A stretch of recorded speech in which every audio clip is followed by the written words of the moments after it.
పాకిస్తాన్ ని అన్ని రకాలుగా భారత్ దెబ్బ కొడుతోంది.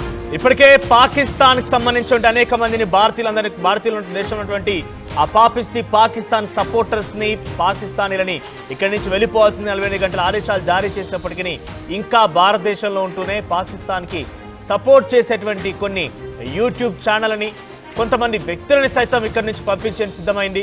సో భారతదేశంలో ఉండడమే కాదు, భారతదేశంలో కూడా వారి ప్రసారాలు కొనసాగుతున్నాయి కాబట్టి ప్రస్తుతం వాటిని నిలిపేసినట్టుగా నిర్ణయం తీసుకుంది భారత ప్రభుత్వం. పాకిస్తాన్కి చెందినటువంటి 16 యూట్యూబ్ ఛానల్స్ పైన ఉక్కుపారం మోపింది. భారత్లో ప్రసారం అవుతున్నటువంటి 16 పాక్ యూట్యూబ్ ఛానల్స్ ని బ్యాన్ చేస్తూ నిర్ణయం తీసుకుంది. Pak news, Pak entertainment media పైన కూడా వేటు వేసింది. డాన్ న్యూస్, జియో న్యూస్, సామా టీవీ సహా పలు సోషల్ మీడియా ఛానల్స్ పైన కూడా, జర్నలిస్టుల పైన కూడా నిషేధం విధించింది. మాజీ క్రికెటర్ షోయబ్ అఖ్తర్ ఛానల్ పైన కూడా నిషేధం విధించారు. ఇండియాకి వ్యతిరేకంగా రెచ్చగొట్టే వ్యాఖ్యలు, రెచ్చగొట్టే వీడియోలు ఈ ఛానల్ ద్వారా ప్రసారం అవుతున్న నేపథ్యంలో మతపరమైనటువంటి సున్నితమైనటువంటి కంటెంట్ తప్పుదో పట్టించే కథనాలు ప్రసారం చేస్తున్న నేపథ్యంలోనే వీరందరిపైన వేటేసినట్టు తెలుస్తోంది. జాతీయ భద్రతా దృష్ట్యా ఈ నిర్ణయం తీసుకున్నట్టుగా తెలుస్తోంది.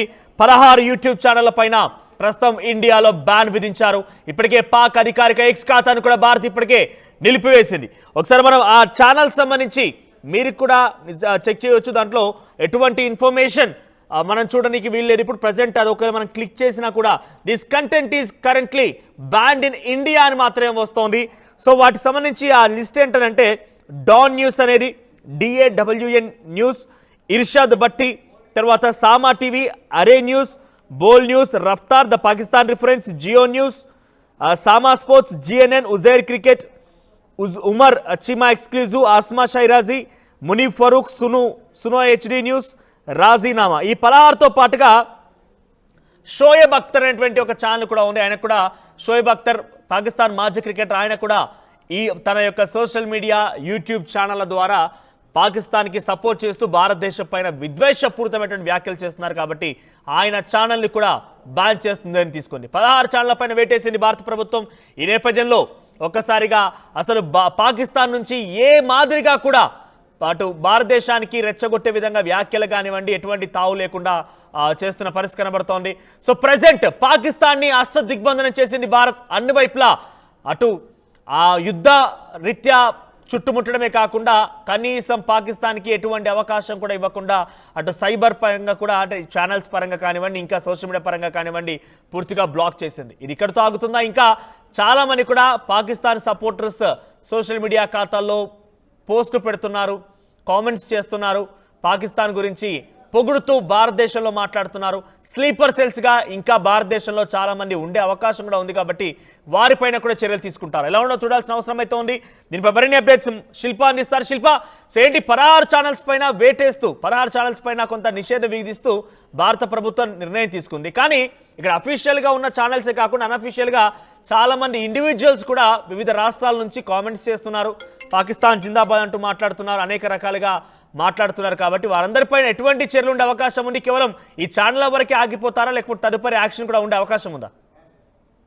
భారత్ పాకిస్తాన్ మధ్య ఉద్రిక్త వాతావరణం చోటు చేసుకుంటున్న ఈ సందర్భంలోనే కేంద్ర ప్రభుత్వం ఒక కీలకమైన నిర్ణయం తీసుకుంది. ఇప్పటికే ఇక్కడ భారతదేశంలో ఉన్నటువంటి పాకిస్తాన్ లో వెళ్లాలంటూ కూడా సూచించారు. అదేవిధంగా కొన్ని పాకిస్తాన్ కేంద్రంగా ఇక్కడ నుండి కొన్ని నిర్వహించే ఛానల్ పైన దృష్టి పెట్టింది. అందులో భాగంగా దాదాపు 16 ఛానళ్లు, పాకిస్తాన్ చెందినటువంటి 16 ఛానళ్లు, ఇవన్నీ కూడా పాకిస్తాన్ కి సపోర్ట్ చేస్తూ మతపరమైన ఉద్వేగాలను కావచ్చు, ద్వేషాలను రెచ్చగొట్టే విధంగా ఇటు భారతీయులకు సంబంధించినటువంటి మనోభావాలు దెబ్బతినే విధంగా అవి ప్రచారాలు చేస్తున్నాయి.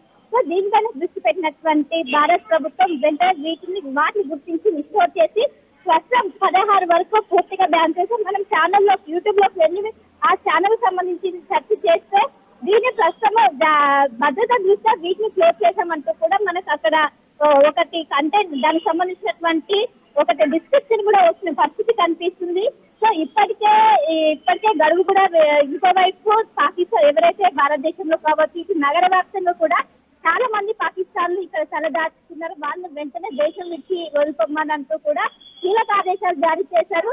సో ఒక్కొక్కటిగా పాకిస్తాన్ చెందినటువంటి ఏ ఆడవాళ్ళు కూడా ప్రస్తుతం భారతదేశంలో ఉండొద్దంటూ కూడా కేంద్ర ప్రభుత్వం ఒక్కొక్క అడుగు వేస్తుంది. అందులో భాగంగా ఈ రోజు పాకిస్తాన్ కి చెందినటువంటి 6 ఛానల్ దాదాపు అన్ని ఛానల్స్ కూడా క్లోజ్ చేపించిన పరిస్థితి కనిపిస్తుంది. సో అది మనం ఒకసారి చూసుకున్నట్లయితే పాకిస్తాన్ చెందినటువంటి ఢాల్ న్యూస్, జియో న్యూస్, సామా, అదేవిధంగా వాళ్ళు జర్నలిస్టుల ఖాతాల పైన కూడా నిషేధం విధించింది. ముఖ్యంగా ఇప్పటికే పాకిస్తాన్ సంబంధించినటువంటి అఫీషియల్ ట్విట్టర్ ని కూడా ప్రస్తుతం దానికి సంబంధించి కూడా మొత్తం తీసేసిన పరిస్థితి కనిపిస్తుంది. ముఖ్యంగా కంటెంట్ కావచ్చు మొత్తం తప్పుదవ పట్టిస్తున్నారు, నిర్దేశపూర్వకమైనటువంటి ప్రసారాలు చేస్తున్నారని కూడా ఇప్పటికే చేసింది. కాసేపు క్రితం బీబీసీకి సంబంధించినటువంటి బీబీసీ కూడా ఒక లీగల్ నోటీస్ కూడా జారీ చేసింది. ఎందుకంటే ఒకవేళ పాకిస్తాన్ కి సపోర్ట్ చేస్తూ మత విద్వేషాలు రెచ్చగొట్టే విధంగా బీబీసీ కూడా చేస్తున్నట్టు కూడా కాసేపు క్రితంలో బీబీసీ కూడా నోటీస్ పంపించింది. ఇప్పటికే ఒకవైపు న్యాసం కావచ్చు ఏది కూడా పాకిస్తాన్ తో ఎలాంటి సంబంధం ఉండకుండా ఇప్పటికీ అన్ని చర్యలు తీసుకుంటున్నారు. సో జాతీయ భద్రతా దృష్ట్యా నిర్ణయం కింద భారత ప్రభుత్వం అయితే ఈ నిర్ణయం తీసుకున్నట్లు కూడా తెలుస్తుంది. ముఖ్యంగా మాజీ క్రికెటర్ అయినటువంటి షోయబ్ అఖ్తర్ ఛానల్ పైన కూడా నిషేధం విధించింది. సో మొత్తం మీద ఒక్కొక్కరి పైన ఈ విధంగా ఒకవైపు భారతదేశంలో ఎలాంటివి వాళ్ళకు ఆడవాళ్ళు లేకుండా ఒక్కొక్క అడుగు వేస్తుందని చెప్పుకోవచ్చు. అందులో భాగంగా పాకిస్తాన్ చెందినటువంటి ఛానల్స్ ఏవైతే ఉంటాయో వాటిని ఫస్ట్ నిషేధం విధించారు. సో ఈ విధంగా ఒక్కొక్క అడుగు వేస్తుంది. ఎందుకంటే మొన్న ఒకవైపు పాకిస్తాన్ హైదరాబాద్ లో కావచ్చు భారతదేశంలో ఉన్నటువంటి పాకిస్తాన్ లో దేశం విడిచిపోవాలంటూ కూడా గడువు విధించారు. ఆ గడువు ఈ రోజుతో పూర్తయింది. సో మొత్తం మీద ఒక్కొక్క ఆడవాళ్ళు లేకుండా, ఎందుకంటే పాకిస్తాన్ లో సంబంధించి వాళ్ళు ఇప్పటికే కావాలని ఉద్దేశపూర్వకంగా ఈ విధంగా మనసులో రెచ్చగొట్టే విధంగా వాళ్ళు చేస్తున్నారు. సో సెన్సిటివ్ ఇష్యూ కావడంతో ఇది మొత్తం ఒక్కొక్కరిగా బ్యాన్ చేసిన పరిస్థితి కనిపిస్తుంది. నిషేధం కొనసాగింది. ఇప్పటికే పహల్గాం దాడి తర్వాత పాకిస్తాన్ ఇండియా మధ్య ఒక ఉద్రిక్తత తలెత్తుతోంది. బార్డర్ వెంట చాలా పెద్ద ఎత్తున అటు పటిష్టమైన భద్రత కూడా ఏర్పాటు చేశారు ఇండియన్ బలగాలు. మరి ముఖ్యంగా అన్ని రకాలుగా పాకిస్తాన్ అష్టదిగ్బంధం అయిపోయింది. ఇక్కడ యూట్యూబ్ ఛానల్స్ పైన కూడా నిషేధం విధించింది. ఇక్కడ కేవలం యూట్యూబ్ ఛానల్స్ పై నిషేధం విధించిన వరకు ఆగిపోతుందా? ఇంకా చాలా మంది కూడా ఇటు భారతదేశంలో ఉంటూనే పాకిస్తాన్ కి కూడా సపోర్ట్ చేస్తున్నారు. సోషల్ మీడియాలో, ట్విట్టర్ అకౌంట్లో, ఫేస్బుక్ చాలా వివిధ రకాల వారిగా వారు వినియోగించి పాకిస్తాన్ కి మద్దతుగా నిలుస్తున్నారు. అటువంటి వారిపైన కూడా నిఘా వేసే అవకాశం ఉందా? అంతేందుకు ఆర్టీవీ లైవ్ లో కూడా మనకు లైవ్స్ చేస్తున్న నేపథ్యంలో చాలా మంది జై పాకిస్తాన్ అంటూ కూడా కామెంట్స్ చేస్తున్నారు. పాకిస్తాన్ కి జిందాబాద్లు కొడుతున్నారు. పాపిస్టి పాకిస్తాన్ కి ఈ దుర్మార్గులు మన దగ్గరే ఉంటూ, మన తిండి తింటూ, మన దగ్గరే బతుకుతూ, మన దగ్గరే అన్ని రకాలుగా జీవితం గడుపుతూ అక్కడి వాళ్ళకి సపోర్ట్ చేస్తున్నారు. ఇటువంటి వాళ్ళపైన కూడా ఏమైనా నిఘా పెట్టే అవకాశం ఉందంటారా? ఇప్పటికే పహల్గాం దాడిని యావత్ ప్రపంచం ముఖ్య కంఠంతో దాన్ని మొత్తం కూడా వ్యతిరేకిస్తుంది. కానీ కొంతమంది అది భారతదేశంలోనే ఉంటూ భారతదేశంలో ఉన్నటువంటి అన్నం అన్ని తింటూ కూడా, కానీ మొన్న అస్సాం ఎమ్మెల్యేని కూడా చూసాము. ఆయన ఒకవైపు దాన్ని సమర్థిస్తూ పహల్గాం దాన్ని సమర్థిస్తున్నారు. అక్కడ ఉగ్రవాదం జరగలేదంటూ కూడా వస్తున్నారు. దీనిపైన ఎవరెవరు భారతదేశంలో ఉండి భారతదేశం చెందినటువంటి వ్యక్తులు ఎవరెవరు దీనికి సంబంధించి మాట్లాడుతున్నారు, ఎవరెవరు మతానికి సంబంధించినటువంటి దీనిపైన కూడా ప్రస్తుతం కేంద్ర ప్రభుత్వం దృష్టి పెట్టినట్టు కూడా తెలుస్తుంది. ఎందుకంటే వాళ్ళు మాట్లాడే అంశం చాలా ఈజీగా ప్రజల్లోకి వెళ్తుంది. వాళ్ళు ఇన్ఫ్లుయెన్స్ అయ్యే అవకాశం ఉంది. ఈ విధంగా మతపరమైనటువంటి సమస్యలు తలెత్తే అవకాశం ఉందో ముఖ్యంగా అందరిపైన కూడా దృష్టి పెట్టింది. ముఖ్యంగా ఎవరైతే పహల్గాం దాడికి సంబంధించి ఎవరైతే మద్దతు పలుస్తున్నారో వారిపైన ప్రత్యేక దృష్టి పెట్టింది. వాళ్ళపైన కూడా ఖచ్చితంగా చర్యలు తీసుకునే అవకాశాలు ఎక్కువగా కనిపిస్తున్నాయి. ఇప్పటికీ అస్సాం ఎమ్మెల్యేకి సంబంధించి దానిపైన కూడా వేటు వేసే అవకాశం ఉన్నట్లు కూడా తెలుస్తుంది.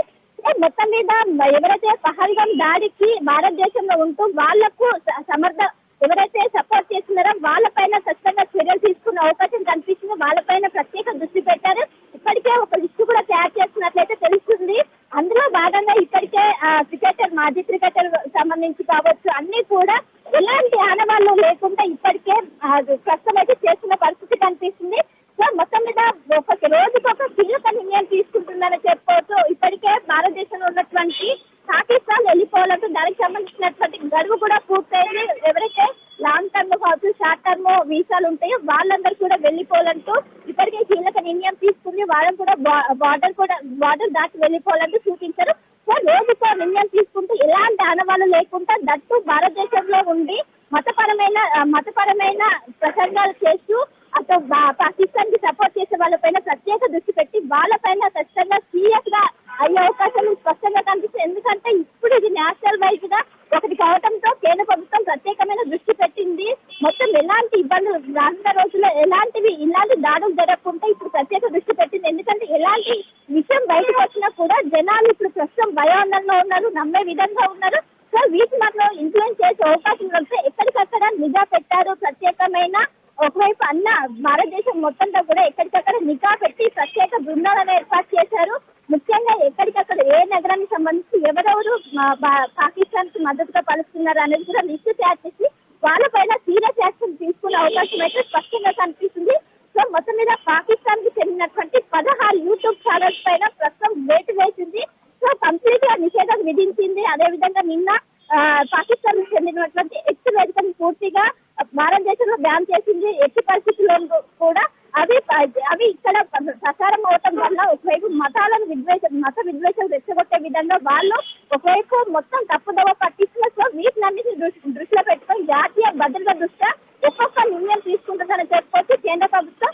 సో మొత్తం మీద ఒకవైపు పహల్గామ్ దాడి నేపథ్యంలో ఇప్పటికే సింధు జలాలకు సంబంధించినటువంటి నిర్ణయం తీసుకోవడం, అనంతరం ఒకవైపు పాకిస్తాన్ వెళ్ళిపోవాలంటూ అనంతరం యూట్యూబ్ ఛానల్. సో ఒక్కొక్కటిగా కీలక నిర్ణయాలు తీసుకుంటే ఎలాంటి భారతదేశంలో పాకిస్తాన్ చెందినటువంటి ఎలాంటి ఆనవాళ్లు లేకుండా ప్రస్తుతం అయితే చేసింది. దీనికి సంబంధించినటువంటి చర్యలు కూడా వేగవంతంగా చేసుకుంటుంది. ముఖ్యంగా పాక్ మద్దతు పలికే వాళ్ళపై ప్రత్యేక దృష్టి పెట్టింది. వాళ్ళపైన సీరియస్ యాక్షన్ తీసుకునే అవకాశాలు అయితే ఎక్కువగా కనిపిస్తున్నాయి.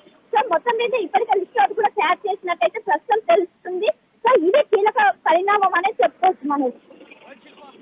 మొత్తం మీద పహల్గామ్ దాడి తర్వాత ఇండియా పాకిస్తాన్ మధ్య ఉద్రిక్తత వాతావరణం పెరుగుతోంది. బార్డర్ వెంట గస్తీ కాస్తున్నారు ఇటు ఇండియన్ ఆర్మీ బలగాలు కూడా. సో అటు పాకిస్తాన్ కూడా అష్టదిగ్బంధనం చేశారు. పూర్తిగా అటు వాటర్ వేస్ ద్వారా, ఎయిర్ వేస్ ద్వారా అన్ని రకాలుగా సంసిద్ధం చేసుకుని అన్ని రకాలుగా ఆర్మ్ ఫోర్సెస్తో సంసిద్ధంగా ఉన్నారు భారత ఆర్మీ. సో ఏ క్షణమైనా పాకిస్తాన్ పైన యుద్ధాన్ని ప్రకటించే అవకాశం కూడా ఉంది. పాకిస్తాన్ కూడా కొన్ని కవ్వింపు చర్యలకు పాల్పడే అవకాశం కూడా ఉన్న నేపథ్యంలో అటువైపు నుంచి ఎటువంటి సమాచారం రాకుండా పాకిస్తాన్లు మరింతగా భారతదేశాన్ని రెచ్చగొడుతున్నారు. కాబట్టి అటువంటి వ్యాఖ్యలేమి కూడా ఇక్కడ ప్రసారం చేయకుండా ఉండే విధంగా పాకిస్తాన్కి సంబంధించిన 16 యూట్యూబ్ ఛానల్స్ పైన నిషేధం విధించింది భారత ప్రభుత్వం. దాంట్లో చాలా వరకు పాకిస్తాన్కి సంబంధించినటువంటి వార్తా ప్రసారాలు చేస్తూ పాకిస్తాన్ని పొగుడుతూ పాకిస్తాన్ గురించి పదే ప్రస్తావిస్తూ ఏకంగా పాకిస్తాన్ క్రికెటర్ షోయబ్ అఖ్తర్ కూడా దీంట్లో ఉన్నారు. ఆయన ఛానల్ కూడా బ్యాన్ చేసి నిర్ణయం తీసుకుంది. అవన్నీ కూడా ఇప్పుడు ఇండియాలో కనిపించవు. ఆ వీడియోస్ కానివ్వండి, వారి కంటెంట్ అంతా కూడా ఇండియాలో బ్యాన్ విధించింది. ఇది ఇక్కడితో ఆగుతుందా? ఇంకా సోషల్ మీడియాలో చాలా మంది కూడా పాకిస్తాన్కి సపోర్ట్గా నిలుస్తున్నారు. పాకిస్తాన్కి మన దేశంలో ఉంటూ మన తిండి తింటూ మన నీళ్లు తాగుతూ మన దగ్గరే బతుకుతూ మనం ఇచ్చేటువంటి భిక్షతో బతుకున్నట్టు కొంతమంది వ్యక్తులు ఇంకా కూడా